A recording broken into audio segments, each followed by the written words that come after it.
Hello बच्चों, welcome to the my YouTube channel educational point. तो स्वागत है आपका मेरे इस नए वीडियो में।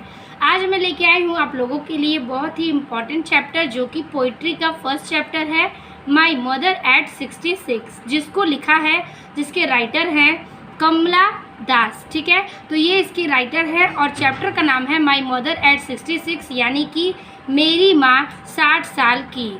तो इसमें आपको इस पोइट्री में हम कविता को देखते हैं और इस प्रकार से हमें इसमें क्वेश्चन आते हैं कि आपको माय मदर एट 66 का सेंट्रल आइडिया देना है। ठीक है, तो यहाँ पर आपको इस पूरे कविता से क्या आपने समझा, क्या क्या इसमें कहा जा रहा है, उसका एक सेंट्रल आइडिया बना के आपको लिखना पड़ता है। तो उसमें आपके चैप्टर के नाम और उसके राइटर के नाम ज़रूर पूछे जाते हैं। तो किस प्रकार से सेंट्रल आइडिया लिखना है और क्या कैसे आप लिखेंगे कि आपको नंबर मिले, तो आज की इस वीडियो में हम उसको देखेंगे। एक एक टॉपिक को देखते हुए हम उसके अर्थ को समझेंगे ताकि हमारा सेंट्रल आइडिया क्लियर हो सके। आपके इसमें पैराग्राफ के ज़्यादातर से क्वेश्चन आंसर नहीं, बल्कि पैराग्राफ का सेंट्रल आइडिया ही पूछा जाता है। इसीलिए आपके लिए वीडियो बहुत ही इंपॉर्टेंट है। तो देर ना करते हुए वीडियो को स्टार्ट करते हैं। सेंट्रल आइडिया हमारा कैसे लिखा जाएगा, तो इस प्रकार से हम सेंट्रल आइडिया को लिखेंगे और देखेंगे। यहाँ पर आपके पैराग्राफ का सबसे पहले है कि माय मदर एट 66, यानी कि मेरी माँ 60 साल की, और यहाँ पे है इसके राइटर कमला दास। ठीक है, तो सेंट्रल आइडिया आप हेडिंग बना सकते हैं। लिखेंगे हम सबसे पहले, the poem my mother at 66 is composed by an Indian poet Kamala Das. सबसे पहले हमें ये लिखना है कि कविता जो है, ये कविता क्या है, क्या कविता का नाम है और इसको रचयिता कौन है, इसके किस कवित्री ने या फिर कवि ने लिखा है। तो यहाँ पर the poem my mother at 66, यानी कि कविता मेरी माँ 60 वर्ष की, is composed by an Indian poet, यानी कि एक भारतीय कमला दास द्वारा रचित है। कमला दास के द्वारा एक भारतीय कवित्री के द्वारा यह रचित है, माय मदर एट 66। फिर कह रहा है, लाइन हम चेंज करेंगे और लिखेंगे, ये जो लाइन है आपको हर एक सेंट्रल आइडिया में ये लाइन देनी है कि क्या चैप्टर है, क्या उसके राइटर हैं। फिर हम नीचे देखेंगे कि this poem shows the fear of losing her mother of the poetess, यानी कि यह कविता कवित्री की, ठीक है, यह कविता कवित्री की, कवित्री पोएटेस का मतलब होता है कवित्री की, अपनी माँ को खोने का डर क्या करती है, दर्शाती है। कि यह कविता में कवित्री की माँ को खोने का डर, फियर मीन्स डरना, द शो मीन्स दर्शाती है, यानी कि यह कविता अपनी माता को खोने के डर को दर्शाती है।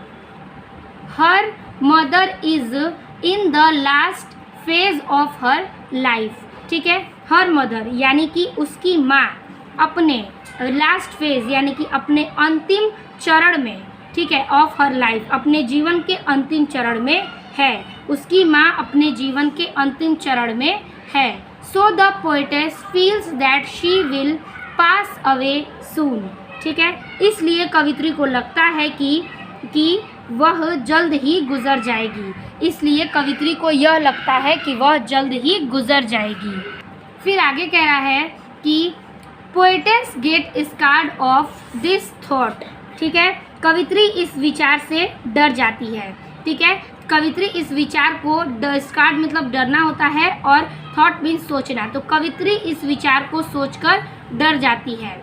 To come out of this negative thought, ठीक है, to come out of this negative thought she look outside of the car, ठीक है, कह रहा है कि कवित्री डर जाती है और इस नकारात्मक विचार से बाहर निकलने के लिए उसने कार से बाहर देखा। इस नकारात्मक विचार से निकलने के लिए उसने कार के बाहर देखा। ठीक है, निगेटिव मीन्स नकारात्मक, कार मीन्स गाड़ी, आउटसाइड मीन्स बाहर, थॉट मीन्स सोचा। तो उसने सोचा कि इस नकारात्मक चीज़ों से वह बाहर निकल जाए और बाहर निकलकर उसने कार से बाहर निकलकर देखा और सोचा। ठीक है, फिर आगे कह रहा है कि the world outside was full of life and activity, the world outside and full of life and activity. तो बाहर की दुनिया क्या थी, बाहर की दुनिया जीवन बहुत ही गतिविधि के द्वारा संसार, यह जो है बाहर का संसार भरपूर गतिविधियों से भरा था। ठीक है। The young tree seemed running fast. युवा पेड़ यानी कि जवान पेड़ जो है, युवा पेड़ वो बहुत तेजी से आगे भाग रहे थे। ऐसा प्रतीत हो रहा था कि युवा पेड़ बहुत तेजी से आगे भाग रहे थे। Children looked very happy. बच्चे बहुत खुश थे। बच्चों ने देखा, उसने देखा कि बच्चे बहुत खुश थे। Eight airport she looked again at her old mother. हवाई अड्डे पर, ठीक है, एयरपोर्ट यानी कि हवाई अड्डे पर उसने अपनी बूढ़ी माँ को फिर से देखा। कौन? कवित्री जो है वो हवाई अड्डे पर अगेन यानी कि फिर से अपनी बूढ़ी माँ को लुक मीन्स देखा। ठीक है। She felt pain to look at the colourness and pale face of her mother. उसकी माँ का चेहरा, ठीक है, उसकी माँ का चेहरा रंगहीन, ठीक है, कलरलेस यानी कि रंगहीन और दर्दनाक दिखाई प्रतीत हो रहा था। यानी कि उसकी माँ का जो चेहरा था देखने से रंगहीन और बहुत ही दर्दनाक यानी कि दर्द महसूस हुआ, दिखाई पड़ रहा था। बट यानी कि लेकिन हाइडिंग हर टीयर मीन्स आंसू ऑफ पोएटेस सेड यानी कि लेकिन कवित्री अपने आंसू छुपाते हुए उनसे बोली। क्या बोली? सी यू सून अम्मा, की बोली कि क्या कि फिर मिलते हैं अम्मा। कवित्री अपनी आंसुओं को अपनी माँ के सामने छुपाते हुए कहती है कि फिर मिलेंगे अम्मा। ठीक है। कहाँ से? तो एयरपोर्ट यानी कि हवाई अड्डे से जब वह देखती है तो अपनी माँ के उस पीले चेहरे को, रंगहीन चेहरे को, उदास चेहरे को, दर्द से भरे हुए चेहरे को देखते हुए कहती है कि ठीक है अम्मा, लेकिन अपने आंसुओं को छुपाते हुए कहती है कि जल्द ही मिलेंगे अम्मा, और फिर कवित्री चली जाती है। ठीक है। कवित्री कौन है? तो उस कविता की माँ है जिसने कविता लिखी है। ठीक है। तो वह अपनी माँ की इन चीज़ों को व्यक्त करती है इस कविता के द्वारा। तो आई होप आपको ये समझ में आ गया होगा। एक बार पहले मैं इंग्लिश रीड कर देती हूँ, उसके बाद इसका हिंदी वर्जन देखेंगे। आपको इस प्रकार से लिखना है। Central idea, the poem my mother at 66 is composed by an Indian poet Kamala Das. The poet shows the fear of losing her mother of the poetess. Her mother is in the last phase of her life, so the poetess feel that she will pass away soon. Poetess get scared of this thought. To come out of this negative thought, she looked outside of the car. The world outside was full of life and activity. The young trees seemed running fast. Children looked very happy. At airport, she looked again at her old mother. She felt pain to look at the colorless and pale face of her mother.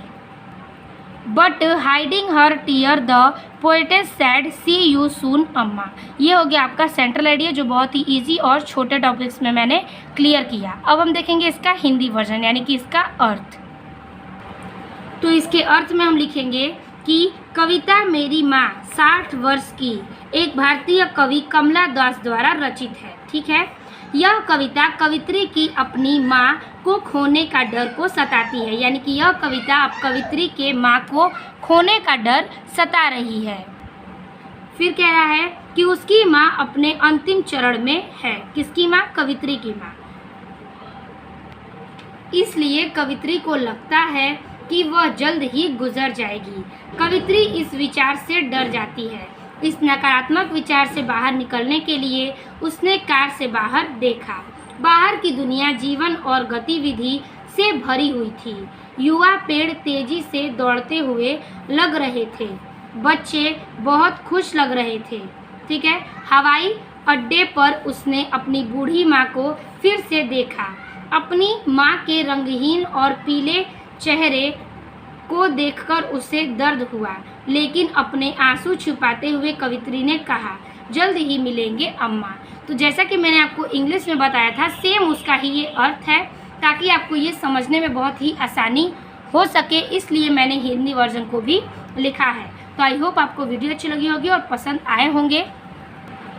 तो video अच्छी लगी तो like comment share कीजिएगा, अपने दोस्तों को share करना नहीं भूलिएगा और चैनल पर नए चैनल को सब्सक्राइब कीजिएगा। मिलते हैं आपसे इससे और बेहतरीन वीडियो में, तब तक के लिए धन्यवाद।